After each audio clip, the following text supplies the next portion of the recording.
Coming up on this episode of Don't Panic, we have all the CES coverage you've been looking for right here in a full-packed episode. We talk about Sony products no one wants, Samsung makes Michael Bay go crazy, and AT&T is doing some unfair, shady stuff. All that and more on this episode of Don't Panic.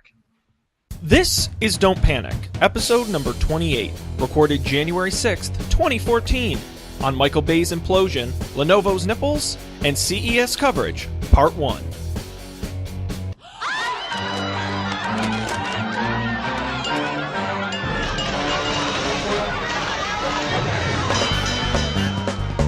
Good evening and welcome to another exciting edition of Don't Panic, the ultimate technology podcast on gadgets, the internet, and you. We don't have time for jokes. We have so many news. We're going to get right into it. I'm Sean, they're Colby and Dan, and boy, are we, this may be our biggest show of the year, and the year's only just begun. I'm looking at our show doc, and we have 100 stories, so we're going to jump right in. As many of you know, it is CES this week. Believe it or not, the show hasn't even started yet. Tomorrow is day one, and yet we have all the announcements. I know, it's weird. They do all the announcements on day 0. Go figure. So we have all the announcements. We're going to go through everything that's been announced, some big stories that have come out. We're going to make sure now, going to guarantee we're not going to hit everything, but we're going to hit the things you need to know because that's what we're here for. But I want to start out with a fun clip.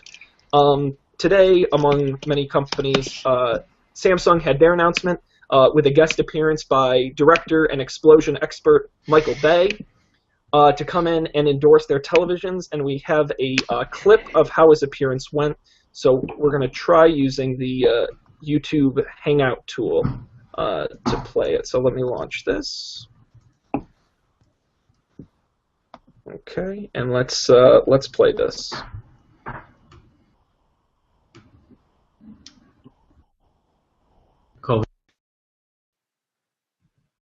What? Do I have to do something? God damn it. Can you see it? No. I can't hear you guys either. You're both auto-muted or whatever. Okay, so here's what we're going to do instead, because that didn't work. I am going to splice it into the recorded version.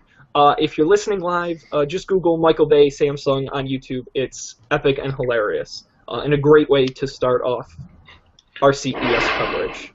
If only Colby didn't screw it up. It's okay. We'll take care of it.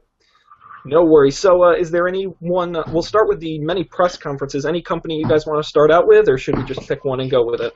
We could go chronologically. These aren't in chronological... Oh, I guess... I'm trying to remember. In chronological order, NVIDIA was first. NVIDIA was first. Let's talk about NVIDIA, the graphics company, the chip manufacturer. And they talked about the evolution of their Tegra processor, the first with dual core, the first with quad core. And Colby, how many cores do you think they go to after quad cores? 8 cores? 10 cores? 12 cores? 64 cores. 64 cores is your guess? What if I told you they squeezed 192 cores onto a single chip? Have I just blown your mind? 192? Yeah. 192, I kid you not. NVIDIA debuts the Tegra K1 processor. That's too many cores. It's an irresponsible amount of cores is what it is. You know, and how they got 192, I have no idea. What is it? Is it like the size of a football field? Like, it's huge. So it's I'm not. I thought I understood this before, but it's a graphics card. Yeah. No. No. A Tegra 4 is because NVIDIA does make graphics, but the Tegra series is an all-in-one chip, similar to Qualcomm, similar to. Yes, but the 192 cores they're mentioning aren't usable by just any program. That's not right. Those are GPU chips. Right. So, Colby, it's all this knowledge has left my brain. Computer. It's not ARM architecture at this point. It's the NVIDIA CUDA stuff that you can like. Bitcoin miners use it. because graphics cards are not the same as CPUs, but you can write assembly for them and do things. And it turns out generating graphics, also known as doing math, is they're really good at doing math. But yeah, so it's not like this is a 192 core processor. Right. Those are faster than all the desktops that you can buy. Now, on the same chip you actually comes in two versions. One is a 32-bit quad-core ARM CPU, and a second variant 64-bit dual-core Denver ARM CPU, which is a new design. This is going to be put in everything from televisions, smartphones, tablets, game consoles, cars. They're promising ridiculous speeds.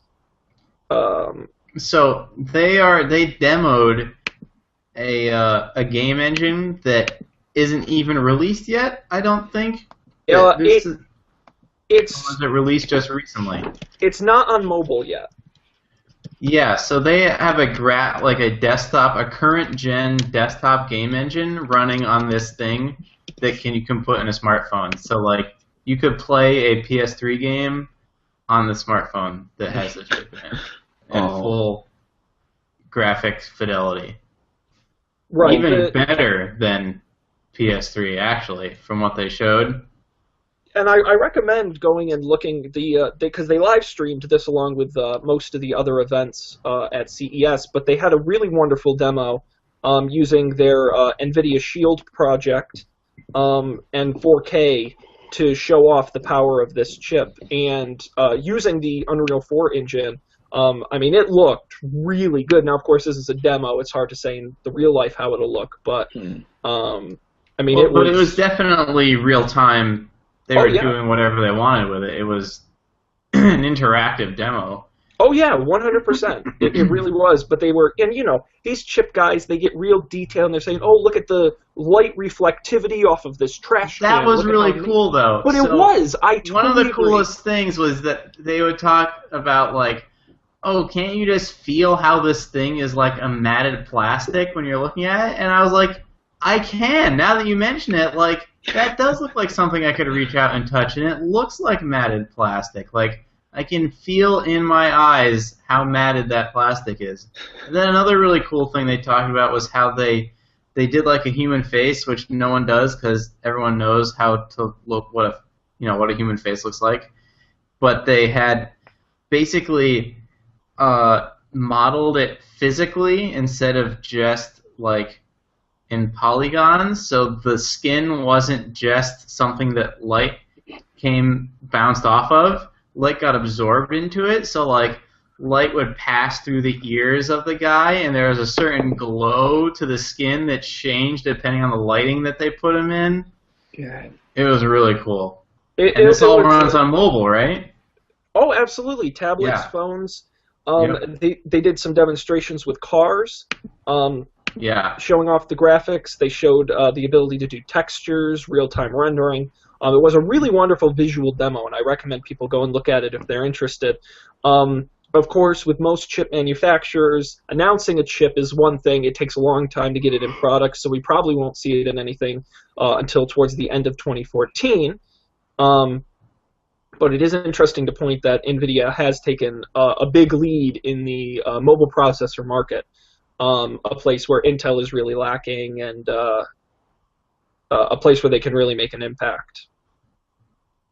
Indeed. Especially in this 4K world. Yeah, I bet that's going to be great for battery life. Well, they didn't mention battery life. So, but they did show a chart that said that like the desktop equivalent of this graphics card uses like 150 plus watts, and this one uses 4 watts. Yeah. So that was pretty cool. It was a big. It's not that many watts. It's certainly more efficient than a desktop graphics card. Yeah. Yeah. Who knows? You might. Cool. They've claimed that you may one day see, and we'll talk about the Steam machines, but certainly smaller desktop computers could one day be even powered by a chip of this size. So. Or you could put multiple of them in a bigger desktop computer. Dan, you're crazy. I don't believe it. You're out of your mind. That was NVIDIA. Let's move on. If we're doing this chronologically, then we had to start off this morning with Asus, the fine folks at Asus. Just briefly mentioning what they have to offer. First, have you guys ever heard of the Pad phone? I hadn't heard of it. I had heard of it, but I was reminded of it today. They've had it internationally for quite a while, never in the U.S. Well, finally, if you've been waiting for a phone you can dock into your tablet, Asus has the product for you. That's right, the Pad Phone X and the Pad Phone Mini are both coming to AT&T this year. Praise the Lord. It's a yeah, I know you've really been waiting, and it's an Asus smartphone. And do you guys remember? I think it was Samsung had like a laptop, and you would plug your phone into it, and it would run the laptop. Yeah, I remember, but I remember, didn't it like stuck out the back in a really it was weird awful. way? It was a terrible product. This is the same idea.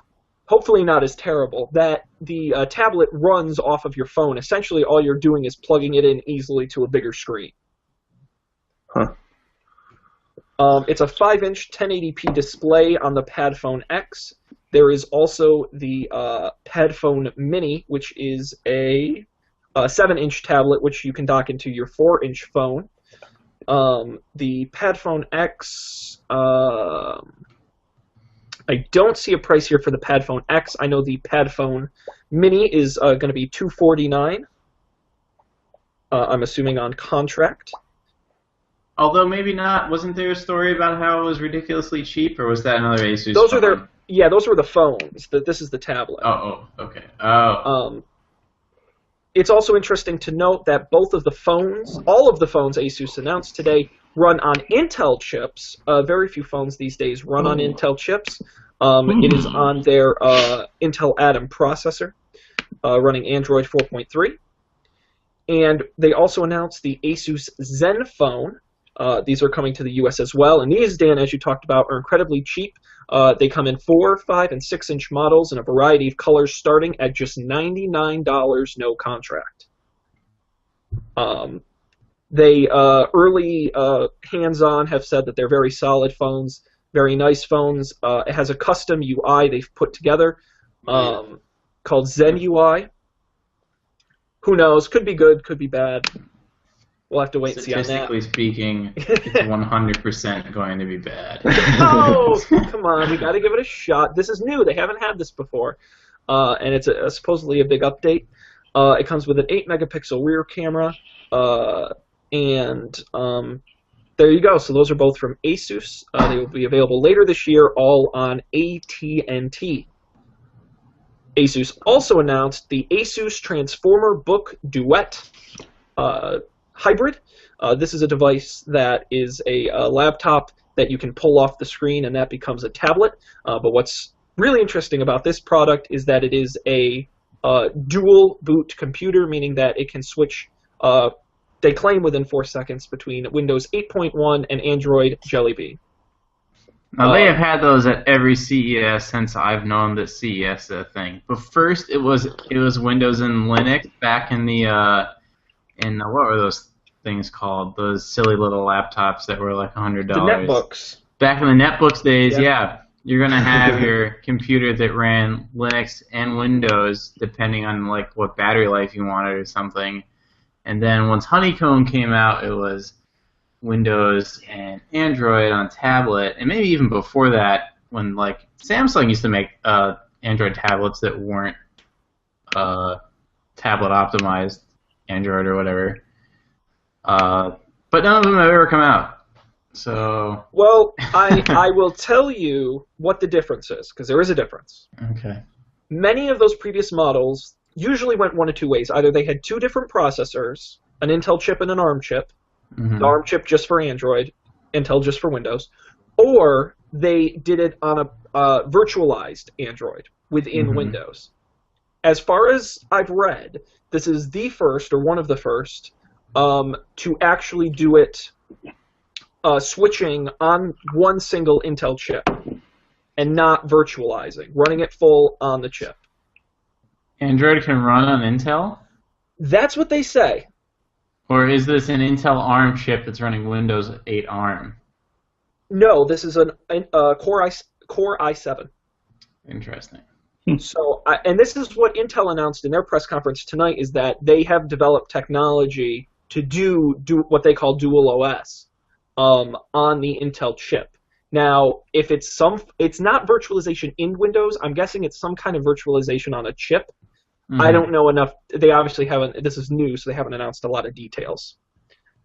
But video reports have shown that it will flip between both operating systems in 4 seconds. I mean, it's actually really quick, just a touch of a button. As I said, Core i7, and of course it's configurable 13-inch monitor. And its base model will be $599, which is a really low price. Of course, you'll probably want to upgrade. I think it's $699 if you want the HD display, and then more as you upgrade the various features. HD. So, my question... HD is so 2013. Yeah, where's the UHD? The UHD. That's right.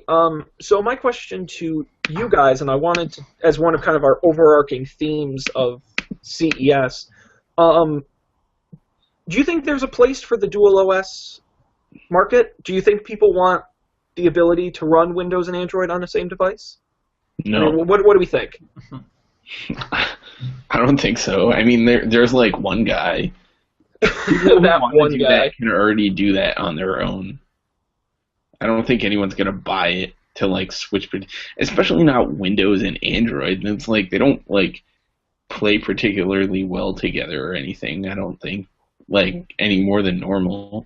Yeah, what would be the use case for switching between them? My guess, and this is, I'm trying to think in the mind of a consumer, my guess would be Metro isn't great for touch, it isn't great for fun, and the Android App Store is much more enriched than Windows. So my guess is I don't think anyone can live as their main computer being an Android device. But at the same time, you don't get as much flexibility with Windows. And my guess would be they did some research and found, hey, for almost no extra money, we can throw Android on these computers and claim it's a brand new thing. I don't think it takes away from the product. How many people will use it, I don't know. What about all those people who don't even have computers anymore? They just use their phone, and it could very well be an Android phone for everything. Do those people really exist, though? Yes. Yep. I've met many of them. I know the phone is the primary device, but if you really have to get something done, you really... Like, what do they have to get done? I'm sure, like, most people have a computer at work or something, right? But, like, when they go home, like, I feel like there are very few things you can't do on your phone. So, instead of thinking of this as a way to get Windows people to use Android, maybe this is a way for Android people to use Windows. Oh, maybe. That could be. You know, honestly, I mean, with the problem with Windows 8 App Store, and it wouldn't surprise me to learn that that's the case. Sure let's see. There isn't a release date on the Duo. I should point out, most of the things we're going to talk about today don't have a price and don't have an announcement date or a release date. This one happened to have a price, so you know. That's the beauty of CES. And some of these products will never come out because that's CES. Yeah. I want to briefly talk about Lenovo, the fine folks at Lenovo, who held a very small press conference.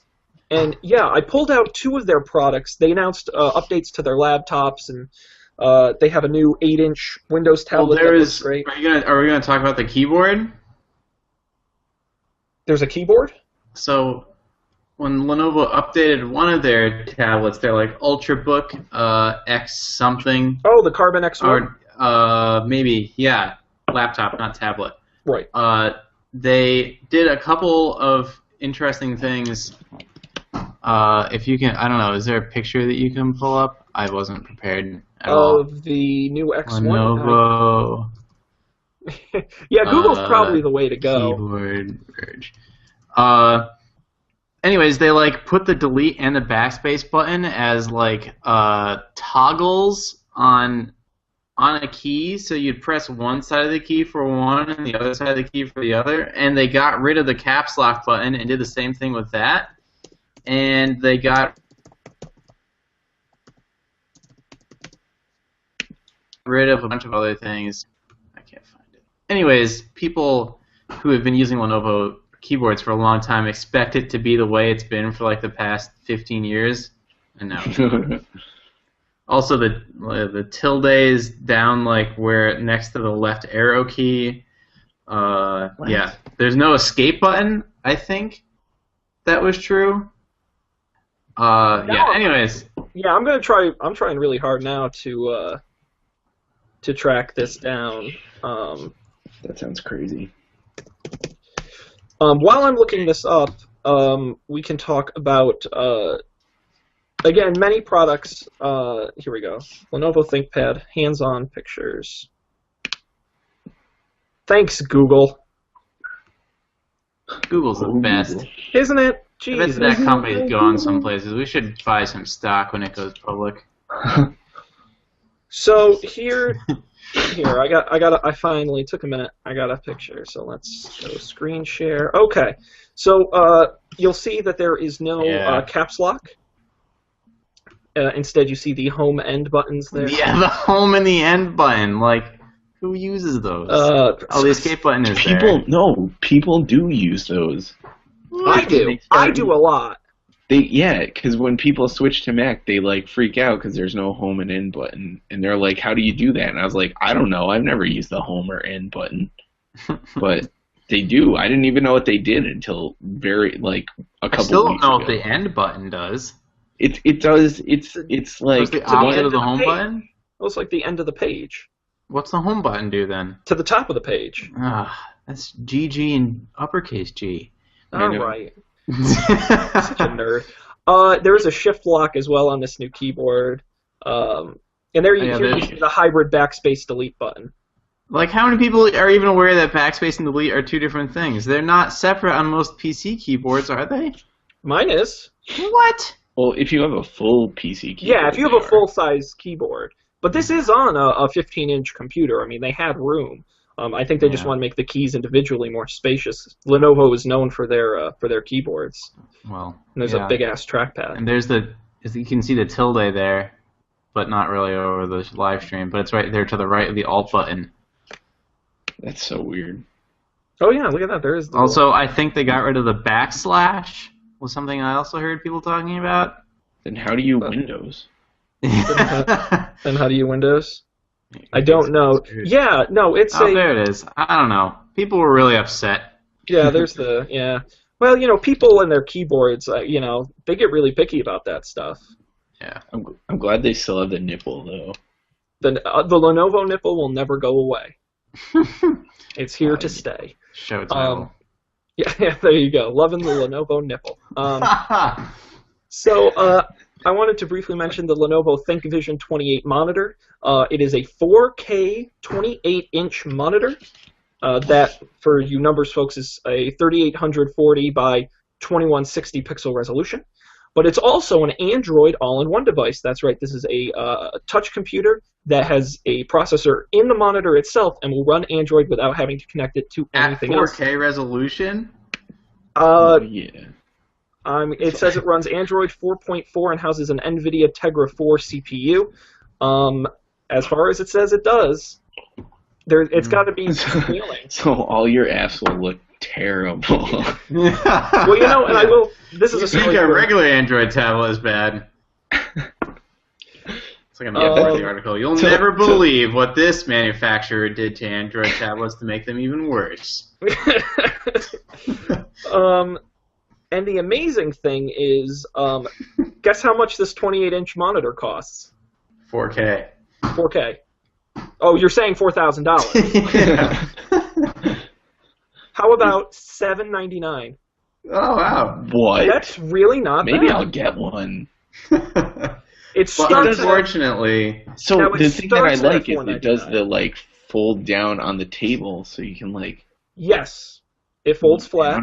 Yeah. It has 32 gigabytes of internal storage and includes Bluetooth 4.0, NFC, and Miracast software built in. So I think it's an interesting idea to make this monitor, and it is a 4K monitor. Obviously, you can plug anything else into it, but it does run Android right out of the box.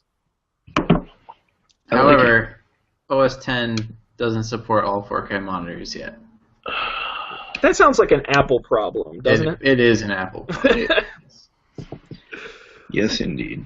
The other Lenovo announcement I thought was cool was these gorgeous media hubs they announced. Look at how cool these things look. These are they're called Beacon. It is priced at $199, though it doesn't have any storage. You plug your own storage into it, but it comes preloaded with XBMC, dual hard drive bays, which can hold up to 6 terabytes. It's powered by a dual-core Atom processor that can stream whatever you put inside, regardless of format. It'll do the converting for you. And you can control it using your phone or tablet. What does it stream to, though? Like your a television. Lenovo app? How? HDMI, Ethernet, USB. Oh. Can you, It's essentially like... It's like a Roku, it's a device to plug into your television, but the problem with a device like a Roku is you have to use a certain format. Because this has a processor in it, it'll handle a lot more stuff, it'll do converting, it'll do streaming better. Cool. If you were, put it this way, if you were a real heavy torrent person this would be the thing you'd want to buy. It is $199, and I think it looks pretty slick. Props to the folks. I just have to say, I think Lenovo makes really pretty products. Yeah, I think they have a certain style all their own, and they go with it. Certainly better than what they used to be. Those old kind of business boring. And then their personal like business boring is fine. Like those are still good computers, but their personal line, like when we were freshmen in college, those were bad computers. Oh, they were. They were terrible. And they are really good looking now. If you look at that Carbon X1, that's a sweet. Yeah. That's a sweet computer. So, question: God. does Vizio still make computers, or they give up on that? Vizio does, and they announced updates to them. No hardware, no design changes, but they did upgrade all the internals. And from what I've read, because when I was looking at computers, I actually looked. They are really good-looking computers. Yeah, but they had a couple of keyboard is terrible, right? Keyboard's terrible. The battery life was terrible, and apparently they addressed a lot of these issues. So I'm waiting to see for the full reviews to come in, but they have updated those. Nice.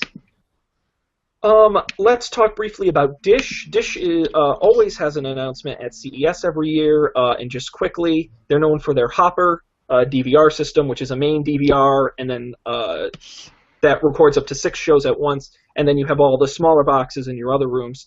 They announced the Super Joey, which is the superhero of Uncle Joey from Full House. No, that's not They should get Dave Coulier to endorse this. And it is a set-top box that adds 2 additional network tuner to the Hopper, which means you can now record up to 8 shows at once. Yes, 8 shows at once. Wow. For if you're out of your mind. I barely want to actually record 1 show a day. Are there even 8 different shows on TV at the same time? Like, believe it or not, yes, there are. And thousands of channels, Colby. Thousands. Yep. And there's got to be something worth watching, right? The other thing they announced is the wireless Joey. And what this does is it streams. The way the original Joey works is it's over coaxial, that it takes it from your main DVR to each box. This does it over Wi-Fi, but what's interesting is this actually creates a private network between the box in, say, your bedroom and the main box. It's not over your household Wi-Fi. It creates a direct connection to hopefully avoid interference and have a stronger connection that it's not sharing with everything else in your home. And the other one is that LG smart TVs are going to have a app for Dish in addition to the PlayStations 3 and 4, which will work in the same way as as a Joey would, so you can watch more content streamed from your main box. So if you're a Dish subscriber, you're getting all kinds of cool new stuff. Moving on, let's talk Samsung. Outside of Michael Bay's meltdown, they did announce some products. I enjoyed when, I just have to say, one of my favorite laugh out loud moments was when they made a big deal about how now Samsung is partnering with the PGA to bring 360 golf access to everybody. So now 360? 360. Like degrees or days in a year? No, I think what they meant is an analogy for a complete experience. But Both of those options would probably be better. I would be really excited about 360-degree golf experience. 360 awesome. So outside of golf, Samsung announced a lot of things. This golfer is burning. It's Jesus Christ. So they picture them running around screwing. Colby, do you not like golf, man? Jeez, this is getting dark. In the announcement, they had their big streaming couple-hour announcement. Across all their product lines, they announced a 4K streaming partnership with Amazon, Netflix, and other services, including Comcast and DirecTV. Two Ultra HD TVs. Yes, it's wonderful. I will say Netflix, Reed Hastings is making the rounds. He's shown up at almost every major announcement. Sony is partnering with Netflix. Samsung is partnering with... Everyone is partnering with Netflix. So for 4K. For 4K. So how many Ks? Is it? How do we think? What do we think about the idea that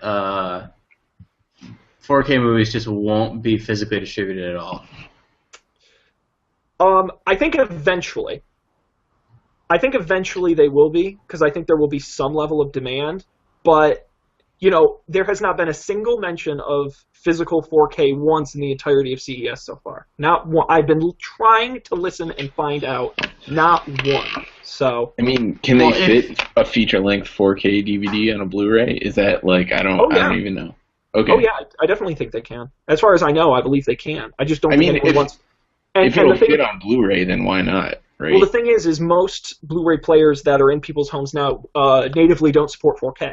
Which is the problem. New ones coming out do, but unless you have that 4K TV and a new Blu-ray, I guess it's easier to just stream directly to the apps on the smart TV.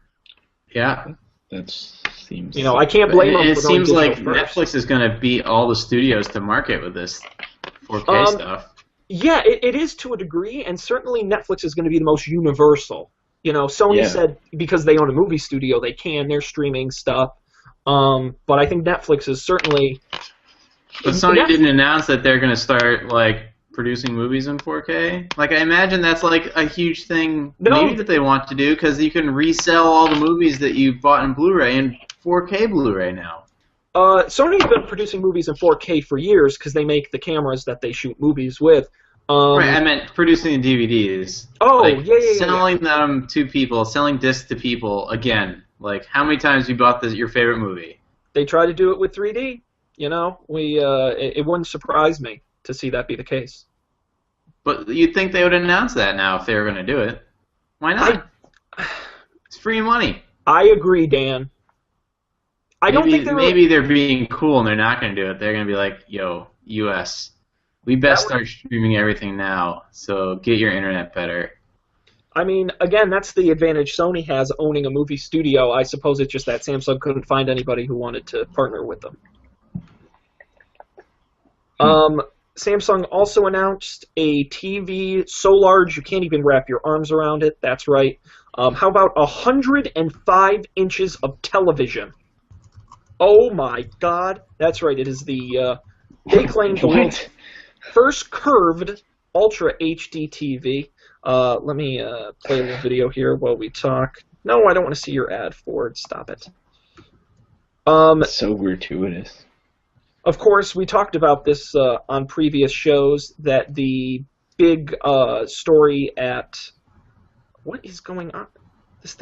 What is wrong with this? Verge, why are you terrible? You have to, click behind that. There we go. I just wanted to mute it so I could hear myself think while this was playing. So we talked about this in past shows, that Ultra HD is the big thing this year at CES, and every manufacturer announced their latest editions. Here we see Samsung's. This is a 105-inch curved ultra high-definition television. Several manufacturers are pushing curved TVs, Samsung, LG, among many. What I like about this TV, and you see here in the video, it actually has a curved piece of wood behind it on its little stand. It's an absolutely beautiful product. Let's see here. I'll stop that so I can read this. It has a 21:9 aspect ratio like you would see in a theater, which is ridiculous. Which is all I've ever wanted. Why can't It's coming. It's coming, Dan. Dan, Why too didn't bad they you do bought a that useless last butter time, TV. though? Well, I couldn't tell you, quite honestly. Like- No, that's a fair question. Oh, I thought, like, when we It's 'cause had the TV stupid isn't- 4x3 TVs, they had the black bars on them. We still have the black bars. But that, I think it's because once television starts getting shot in 12:9, I think then you'll see it.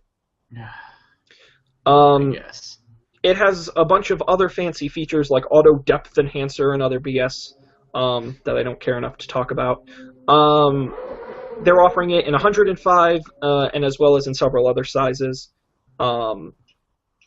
These are LCD panels. Pricing and availability are not available yet, but trust me, they are absurdly expensive. Let me show you. This is the wood back I talked about. Clearly, I mean, you're getting what you pay for with these products. Let's see. I also wanted to. Where is it?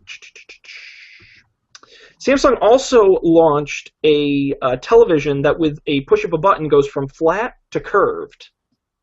I'm not making this up. I wish I was. But I don't have it here, so I'm going to have to try and find it.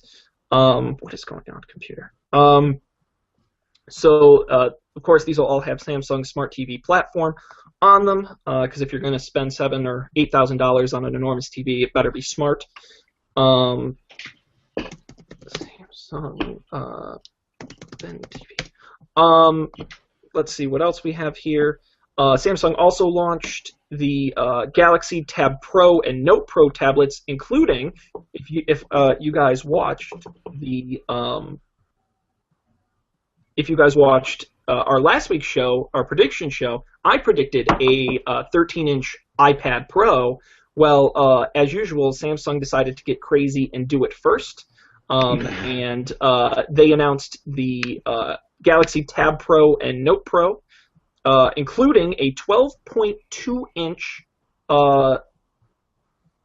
version of those tablets.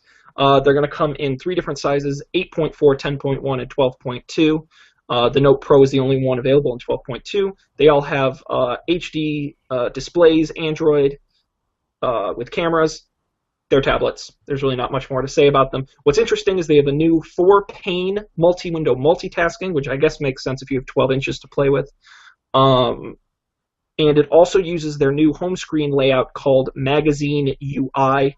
It's kind of a Flipboard ripoff, to be quite honest. It's a very similar concept using tiles.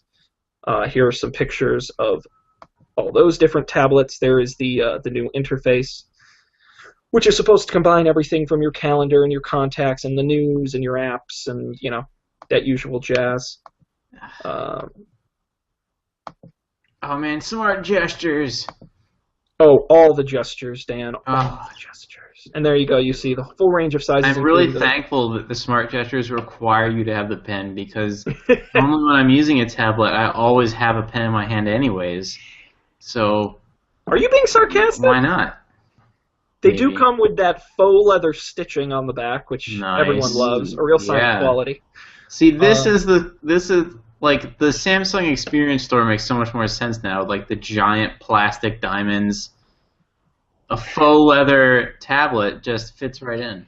Oh, they're just so tacky. It's ridiculous. No pricing. They said they'll be available for sale this quarter, which usually means by March or April. And there are accessories as well, including a Bluetooth mouse and keyboard.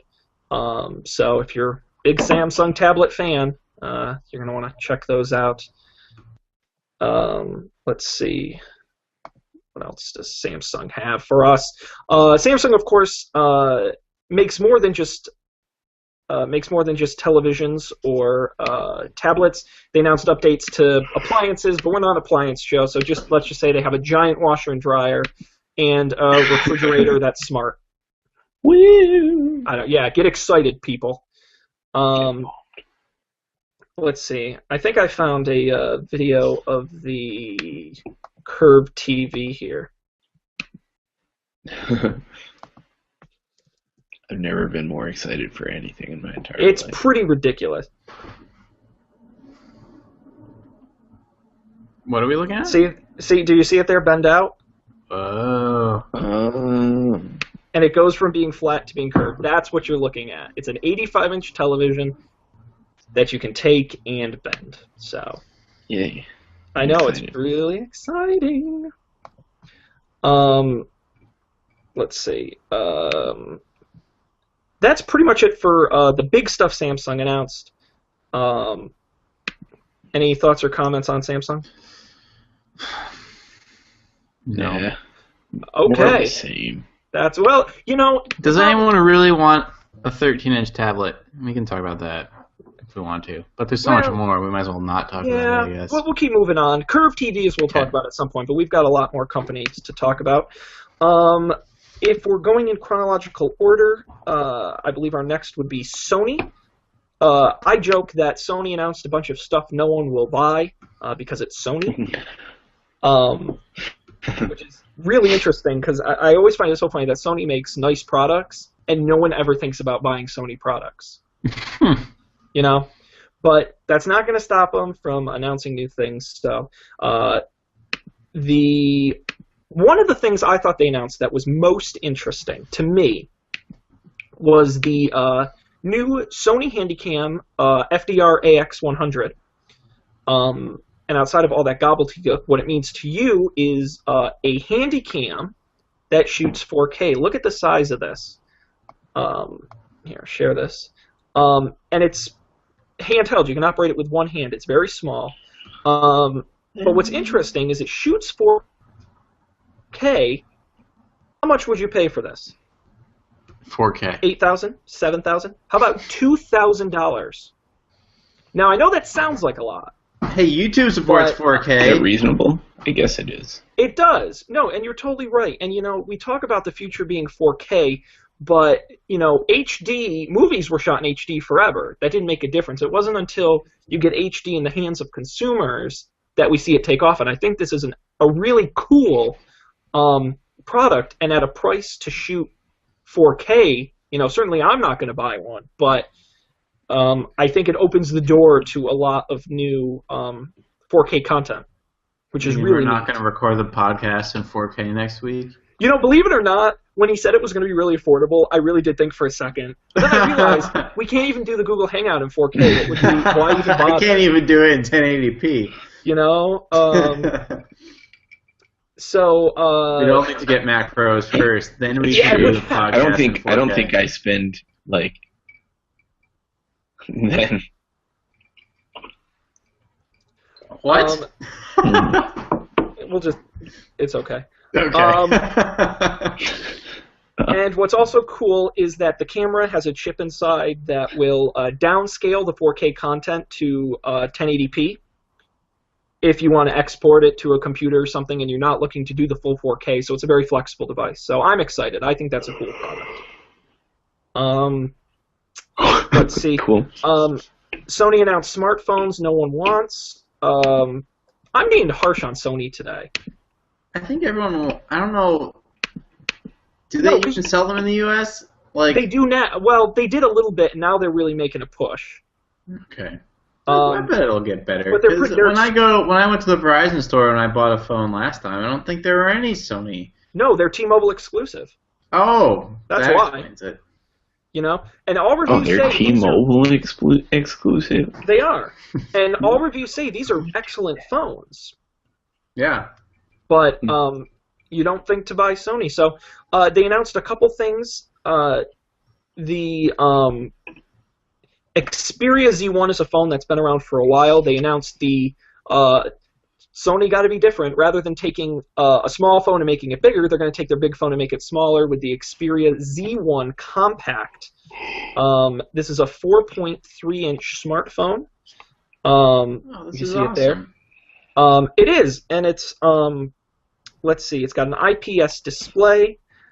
It looks Android incredibly 4.3. reasonable. It is, and it's you know, this is very similar. The Z1 was very highly reviewed. This has, I think he said, a 20 megapixel camera. Sony is known for their lenses, so I'm going to assume it's a good lens on there. LTE, NFC. Like I said, that 20 megapixel camera. with a custom graphics processor. And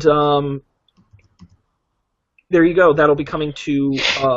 so that phone is being launched internationally. A variant on that phone, the Z1S, is exclusive to T-Mobile. That will be coming to the U.S. That is the 5-inch 1080p display with the 20-megapixel camera. If you buy it on T-Mobile, you get some additional free content they're throwing in there. You get some free movies. If you buy the phone and a PlayStation 4, they'll send you a $100 gift card. Because why not? And it will be available on T-Mobile online January 13th and in stores on January 22nd. So if you are a fan of Sony, you can pick it up. All their phones are completely waterproof, by the way. Which is really neat. You want to shoot underwater or all kinds of cool stuff like used in the shower. They're absolutely waterproof. Shoot underwater? That's what they show in all the commercials. Sounds kinky. In all the commercials, they always have like some dude. Like actually, I think the picture I have. Am I still sharing my? Yeah, this picture right here. I think this is in a fish tank. Nice. So those are Sony phones.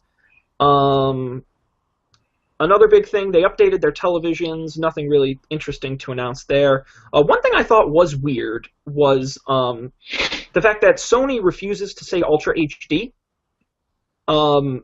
whereas Samsung was UHD, Ultra HD. Sony will only say 4K. Oh, yeah. They didn't say Ultra HD once, and I noticed that, and I thought it was interesting. Totally. You know, you gotta brand your stuff.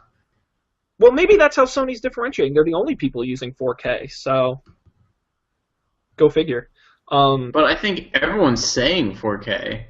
No one's saying UHD. Well, Samsung is, and LG was saying Ultra HD over 4K. That's weird. It's a marketing term, really. And I guess Sony isn't buying into the hype. The other thing to announce was Sony's Core Fitness Tracker, which is a little tiny thing. And what was interesting to me was not necessarily the hardware. Do they have photos of the software? It has really cool... Here we go. It has really cool tracking software that you use with your Sony Core and your Sony devices that track everything from the photos you take to when you walk or run to your sleeping to when you're on a car or a bus. And it creates a life log. That's the name of the software, life log, of your days and everything you do. Creepy. So there's your Sony Core. Okay, that was Sony. We're just flying right through these. Let's talk Valve. Valve had my favorite press conference of the day because it was 7 minutes long. Oh, wow. That is not a lie or an exaggeration. They went up, they said, these are our Steam machines. They're coming soon. Thanks for coming, and they left. That's awesome. And props, because all these announcements, they just drag on and on. And it's like, we are going to be the leader in innovating the smart home for your life. And they just go on and on. So to Valve, they announced 13 Steam Machine partners and showed off hardware galore. So if you were wondering, we've been talking here on the show a long time about Steam Machines. So here's some pictures. This is one of the smallest. This is by, I don't know, this is by Gigabyte, one of their manufacturers. Let's see, they have photos. And they come in all shapes and sizes, from your big towers to your nice small devices here. I'll flip through these. There's an Origin. There's a really thin one right there from Scan Computers. Here's the Alienware one. They have a machine. Again, all shapes and sizes with all different kinds of power. There weren't details on when they'll be available. Valve says there are about 250 titles that are supported on SteamOS so far on Linux, hoping to get more as time goes on. In case you're curious, those partners for hardware are Material, Alternate, Next, CyberPower PC, Origin, Digital Storm, Scan Computers, WebHallen, Gigabyte, and Zodiac, and among others. And these price machines will range anywhere from $499 to $6,000, depending on what you want to get. I've been hoping to like drop $6,000 on something. So maybe that's. And if it's not going to be a Mac Pro, it might as well be a Steambox, right? Mm-hmm. Well, hey, it's not too bad.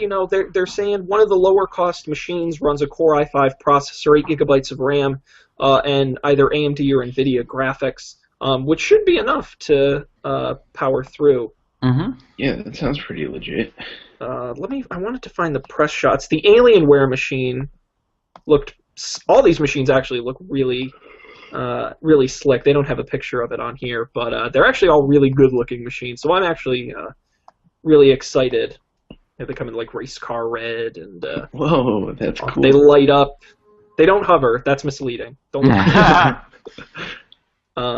But yeah, so cool for the SteamOS folks.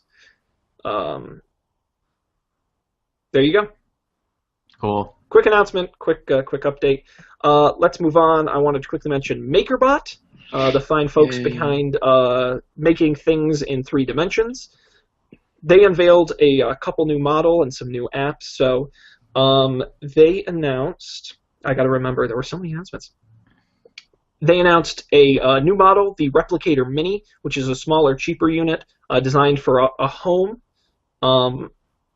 It includes a connected camera built in so you can watch your thing from anywhere, and connects through Wi-Fi. It retails for $1,375 and will be available this spring. We're getting there. There's a picture of it. Soon I'll have a 3D. And it's a good-looking machine, too. Like, I could see putting that in a home. And they also rolled out the Replicator Z18, which is the biggest unit to date. The thing is like a mini fridge. It's massive. It can produce 12 by 12 by 18-inch items. It will ship in the spring for $6,500. There's a picture of one of the models there. In addition, they rolled out new desktop and mobile apps, including in their store that they have where you can upload your own projects, and also announced partnerships to create a verified section of their store for projects that are easy for kids or families. Yeah, so. I can't wait. I can't wait till, like, I don't know, the next time you need a part for, like, your sink or something, I can just print it out.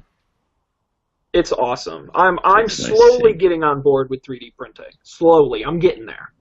Yeah, once I can get one for like $500 to $700, like something good, like a MakerBot, or one of those. Then I'll do it. Yeah. And so today they announced the consumer, the prosumer, and industrial grade, the whole range, are available for purchase. So if you're interested, there you go. Whew, I'm getting winded. So the final announcement for you today, heard it here, folks. I'm very weak. The final announcement today was actually tonight and ended like a couple hours ago. Was Intel. They had a press conference this afternoon, but they also keynoted the CEO tonight. And they announced a bunch of stuff. Now it's important to point out that they are a chip manufacturer, so a lot of these projects are prototypes that may never come to market. So don't get too excited. But okay. Yeah, I know. I gotta, because it's cool stuff, so I don't want to bum me out. One of the things they showed off was something they called Jarvis. Great name, which is a Bluetooth headset. Let me see if there's a closer picture. There isn't, so you'll have to look at this guy wearing one. It's a Bluetooth headset that pairs with an app, and it's designed to be a passive, smart device that is always listening. And you can simply have conversations with it, and without even having to touch it, it'll know, you kind of do a OK Google type thing. Hello, Jarvis. Go figure. And it'll do all kinds of things with the always listening. But it is a minimal design. You see him wearing it here in this picture. And it looked pretty cool. Something I'd be willing to wear around. They also unveiled you see this woman wearing headphones. These are smart earbuds that are actually heart sensors for exercise, but they actually do the sensing in your ear through the earbud.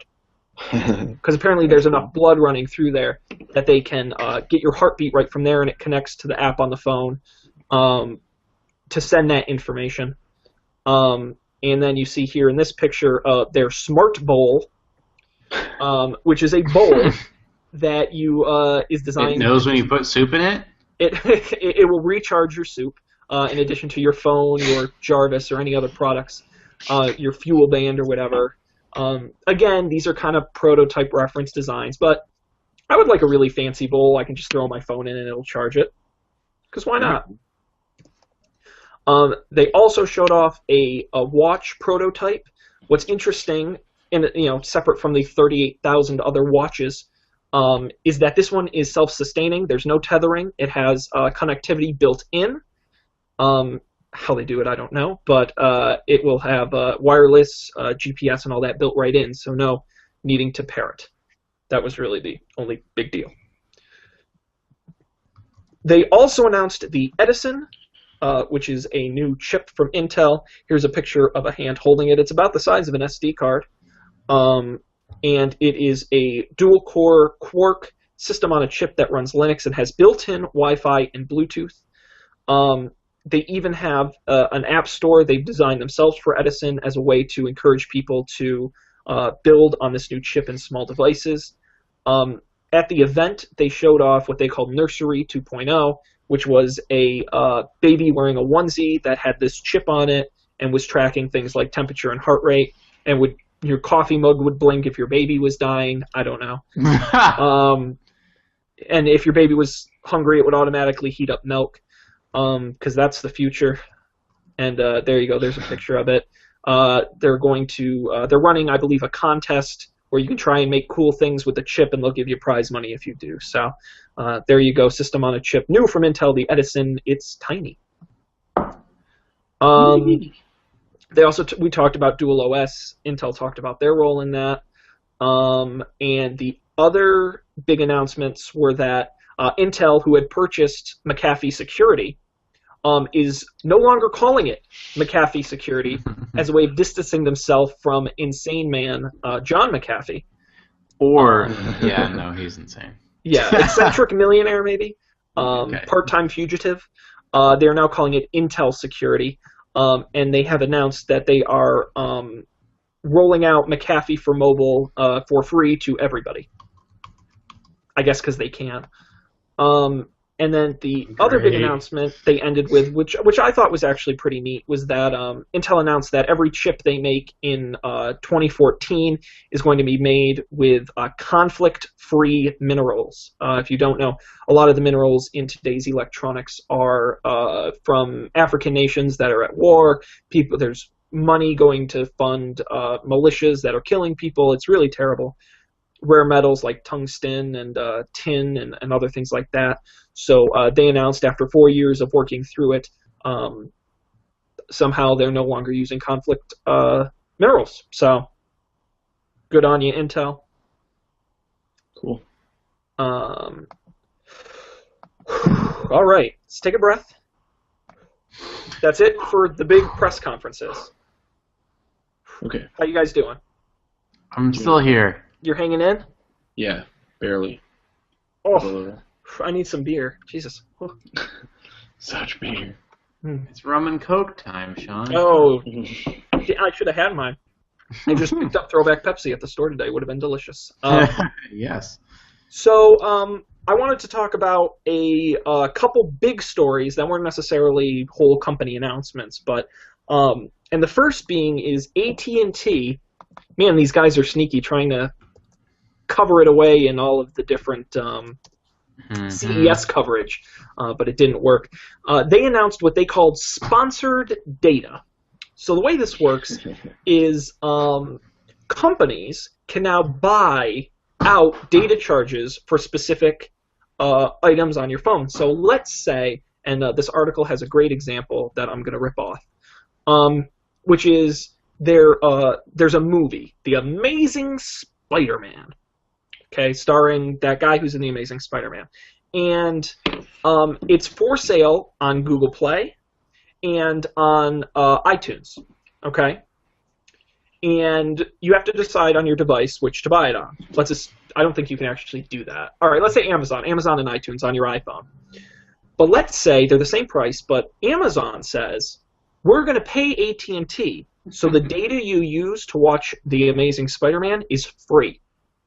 Well, you're obviously going to go with Amazon because it's not going to go towards your data cap. That's what sponsored data is. Companies can buy the data you send and use.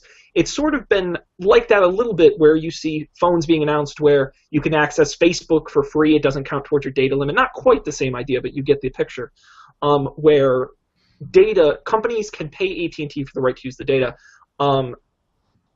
Though AT&T says that this is better for consumers, it's a win-win for businesses to reach consumers, but also for customers to get more access to content and not have it count towards their data cap. Those on the other side say it is a scary proposition that eliminates net neutrality and makes it unfair for those in the marketplace and allows them to pick favorites and will lead to monopolies where smaller companies can't pay for this sponsored data. I think Netflix should just put it into it and sponsor everyone's data. Just pay for all the data. And they'll realize how big of a mistake this is.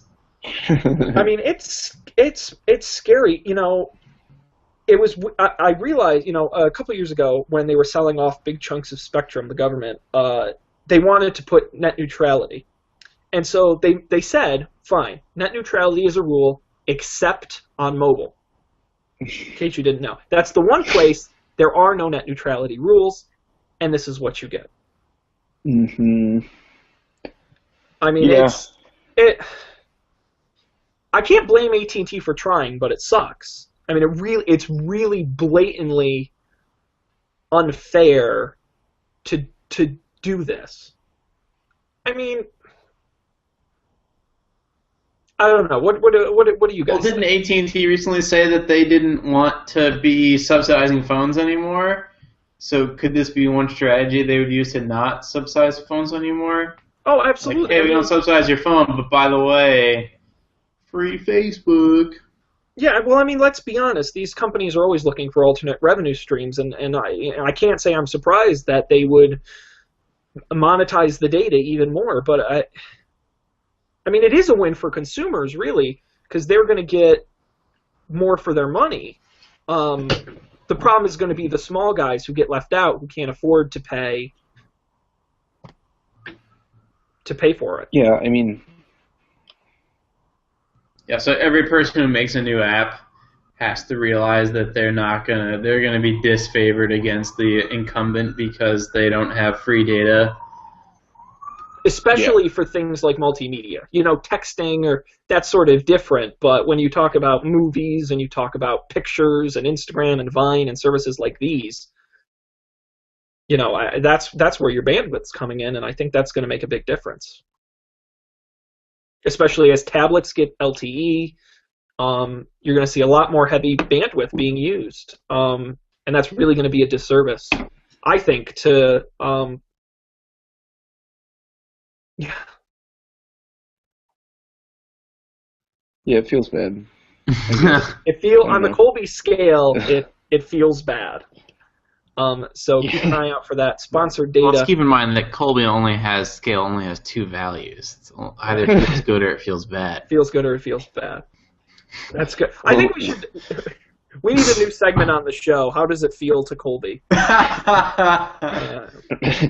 that's it. You guys can present something detailed or not, and I will decide whether it feels good or bad. It feels bad. Yeah, or kind of perhaps two thumbs with up explanation, proposition. perhaps without. But not guaranteed. Awesome. All right, that was one big story. Another big story.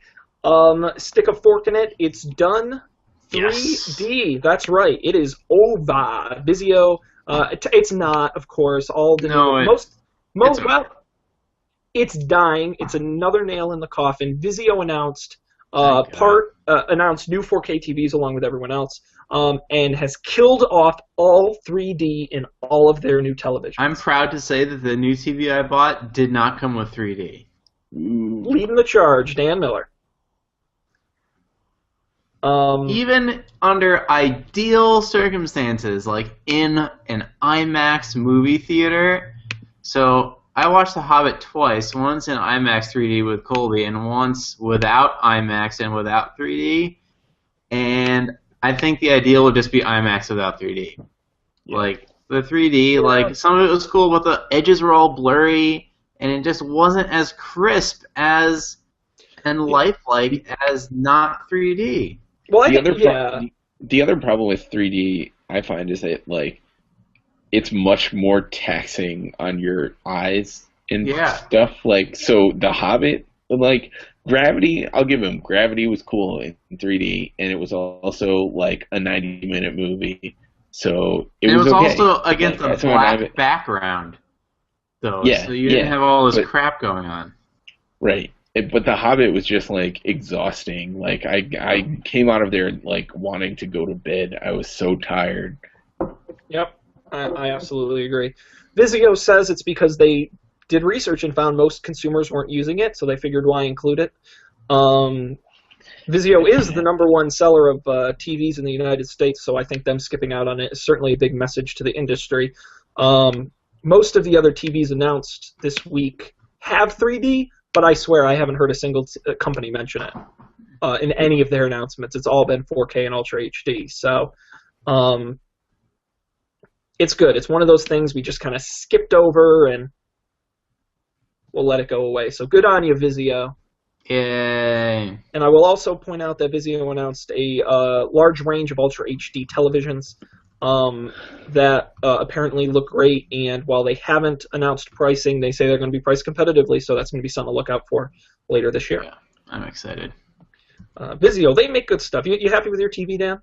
Yeah, it's great. Have you used the smart apps yet? My friend tried to set them up, and he was not able to in the 5 minutes that he tried, and then I told him that I already had an Apple TV. Well, Dan, what if I told you there was an easier way to do your smart TV? How about... I would react exactly as I just reacted. Well, how about the long-defunct operating system WebOS? Well, it's back! That's right, LG, among washers and dryers and appliances and other things, announced that from this point forward, their smart TVs are going to be running on the platform known as WebOS. Where'd my pretty face go? There I am. So here's a picture of what the interface looks like. I'll scroll through here so you can actually. I'm going to play this video because it's actually a really pretty operating system to look at. What is? This is Ford. I know. I'm sorry. Today's Don't Panic is brought to you by the Ford Fusion. Ford, if you want to sponsor Don't Panic, send us an email. We'll take your money. Honestly, I wonder if Ford will take us down from YouTube for having their ad in it. Mm-mm. That'd be funny. I'm not.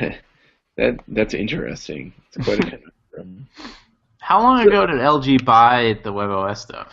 A year or two ago. It was a while ago, yeah. So here's the interface. It uses sort of a singular line of apps, as you can see. It's very fluid and very kind of like jelly, it's described as.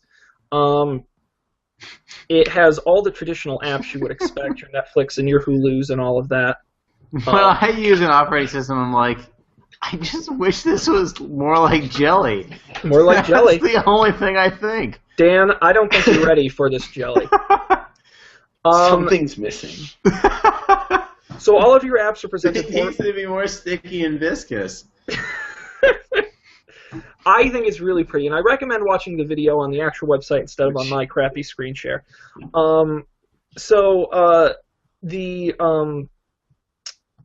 The apps are presented horizontally, as you can see here, instead of in a grid, which they claim makes it better. It has all your standard collection of apps, and they have an app store like everyone else. Another interesting thing to point out is that, Dan, you're frustrated with setting up your TV. Well, LG has a solution for you, and it's called Beanbird. Right. Yeah. Beanbird is this little guy you see here. That actually looked really cool. I want Beanbird. I want Beanbird for everything. it's the Clippy of TV setup helpers.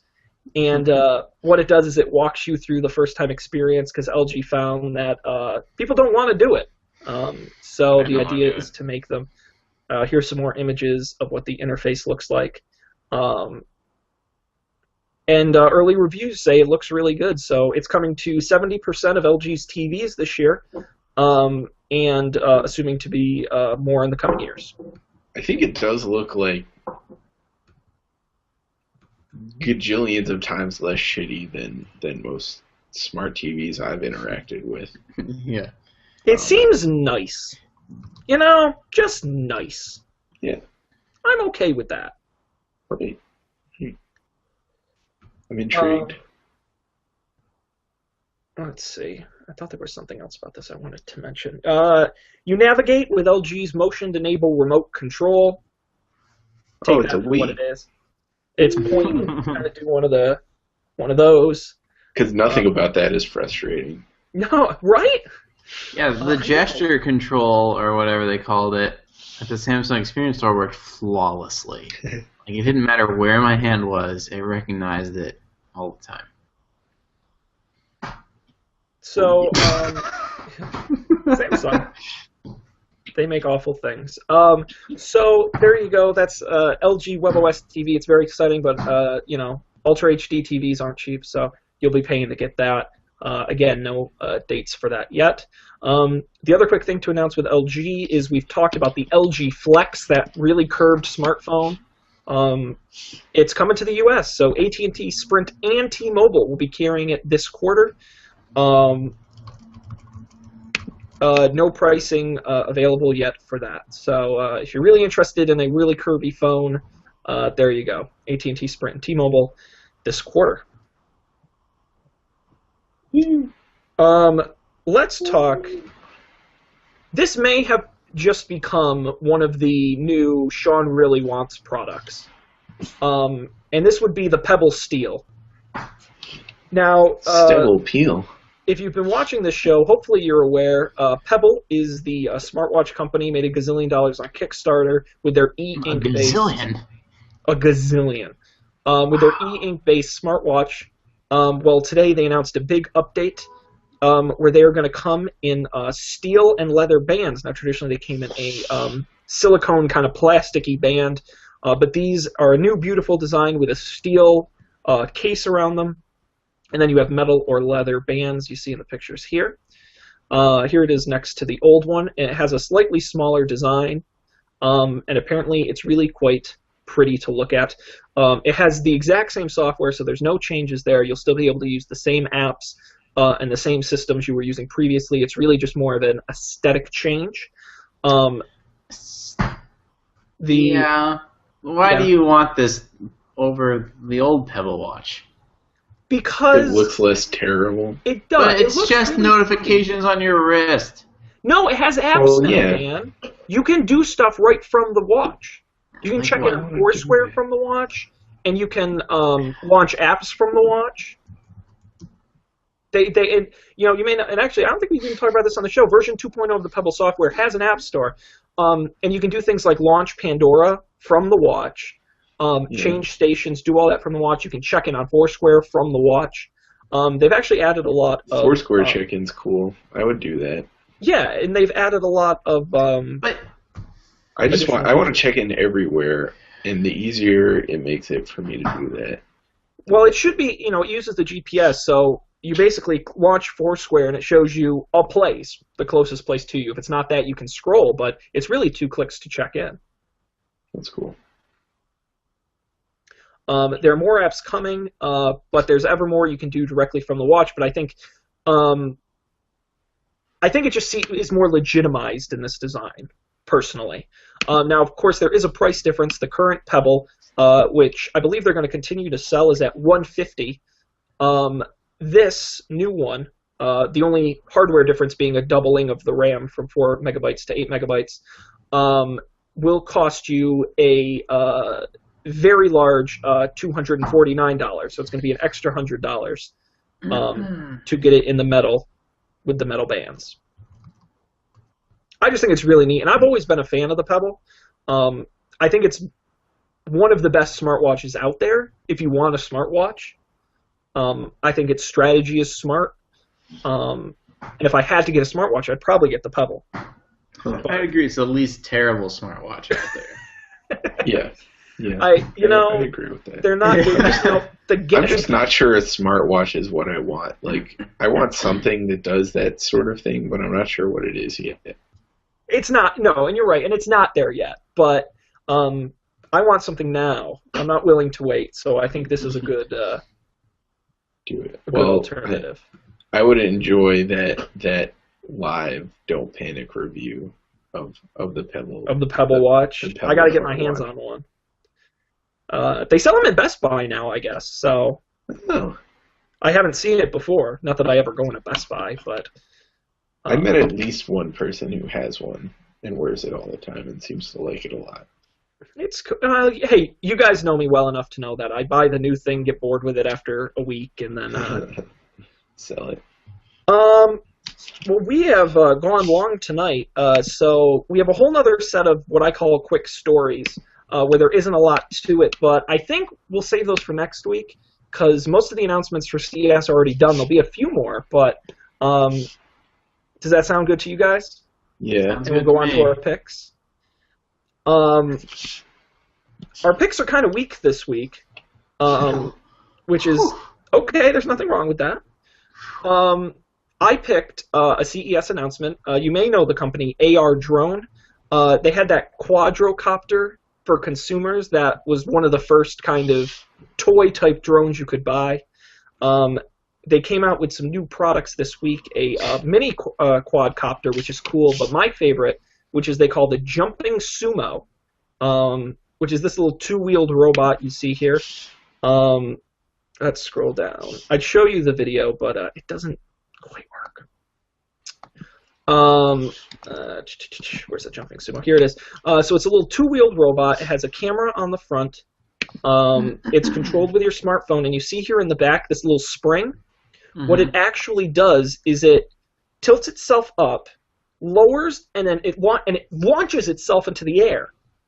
Up like... The company Googlebot already did that. Up like 7 or 8 feet. What bot?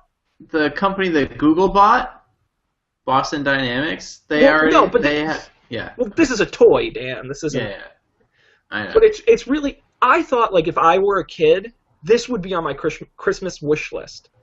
Because you control it, you see here, on your tablet, the camera at ground level. It can do little 360s and 180s and little tricks, and then it jumps in the air. It's so cool. I really want to play with one of these. The only bummer to this is that no pricing, though they're expected to be in the $100 to $200 range. What bugged me was that it has a 20-minute battery life, which is really a bummer. Yeah. But it is really neat, and 160-foot range over Wi-Fi and Bluetooth to control it. So the Jumping Sumo from AR Drone is just a cool little thing that I saw that I said, God, I want that. I would be interested in the tiny quadcopter. Yeah, the tiny, and they have their full-size one, and they're going to continue to make that. But that retails for what did I click on? But that retails for $299. It's a little pricey. So you see here, it actually has 2 wheels on the side, and you can kind of roll it on the ground to get it where you want it. And then it takes off, and you can whack it, and it'll correct itself. Can you fly it without the wheels? Because they look really... Yes, you can. It looks kind of like a little angry guy on the front, but... Yeah, I totally want one of those. But you can drive it around. Let's see. The only thing is the battery life. It has a 6 to 7 minute playtime on a full charge. Go figure. It uses Bluetooth 4.0 to control it using your phone. I don't want that. This doesn't have a camera. The full-sized drone they have does have a camera on it, so something to keep in mind. They make cool stuff. It's cool toy stuff. Your kind of Brookstone Sky Mall type stuff, which is really neat. So, do you guys have picks this week? We do. We don't have to do them though. Well, if you save them for next week. Okay, whatever you guys want to do, you're the boss. I'm unpicking the weather because it ruined my travel plans. Which is, I guess, it ends up it's like really it's fine because I ended up with a cheaper flight just 3 days after That's I was not bad. planning on flying. Now, who are you flying with? I was flying with JetBlue, but I will be taking United on Wednesday. Did you use any technology in the cancellation of your flight? Did you use an app or? Well, I believe I Colby tried probably to use their faxed it website. in. I tried to use their website, but it wasn't working for whatever reason, so I sat on hold for approximately 60 minutes, and then I spoke to a person. A human? Yeah. They exist. To be fair, though, JetBlue's humans are very nice on the phone. They're very helpful, but I had to wait 60 minutes to talk to that human, so... Well, but it worked. They gave me all my money back, so that was cool. so Colby, would you say the weather feels bad? Yeah, it feels bad. Feels bad. Also, I suspect it's going to feel worse because it's supposed to get real cold. Yes. If what Dan told us earlier is the truth. It is cold up true. here in the Northeast. It's about to get colder. This is why it's good to have Colby as our West Coast correspondent. He can give us a more wide-ranging view of the nation. 60 degrees. We're all still. up here freezing our butts off. Dan, anything you want to talk about this week? Well, I used Aereo to stream the New Year's thing, Ball Drop, and that worked really well. The quality was really good. And now I can record... I don't know did I pick Downton Abbey before? I don't think so. Okay, well that's another pick. You get 2 picks, or a pick update and a pick. Downton Abbey is really good, and there's a new season, and I can DVR record it on Aereo and watch it whenever I want, which I can't watch now because I still haven't finished the other season. But I'm saving all of the episodes that are airing on Aereo, and then I can just watch them later, which is awesome. Very cool. It's a must-watch from Dan, and using the newest cutting-edge stuff to watch it. Very good. Well, we certainly hope you enjoyed our CES coverage part 1. Make sure you join us next Monday, where we'll have even more coverage. Audi is having a press conference right now. They're going to be talking about their new stuff with Google. We're definitely going to talk about that. And I know there's a couple more press conferences as well, and we're going to have all that coverage, including some cool... How about a slow cooker you can control with your smartphone? There's a teaser for you. That's all I want. Some really cool stuff. So definitely check us out. I've ever wanted. Of course, as always, we are at don'tpanic.io. Check out our shiny new website. I want to remind everybody we're still running our mug giveaway. We got another week to go. Check it out. Facebook.com/don'tpanicshow and click on mug giveaway. It's easy to enter. And you can enter once a day, every day now through next week. So check it out. High quality stuff. You're going to want to have your mug. And, of course, don'tpanicshow@gmail.com if you have any other feedback for us. I think that wraps us up. I need a hot shower, man. I'm sweating. Whew, that was intense. So much talking. That was something else. But you know what? We do it for you, the fan. So we thank you all for listening.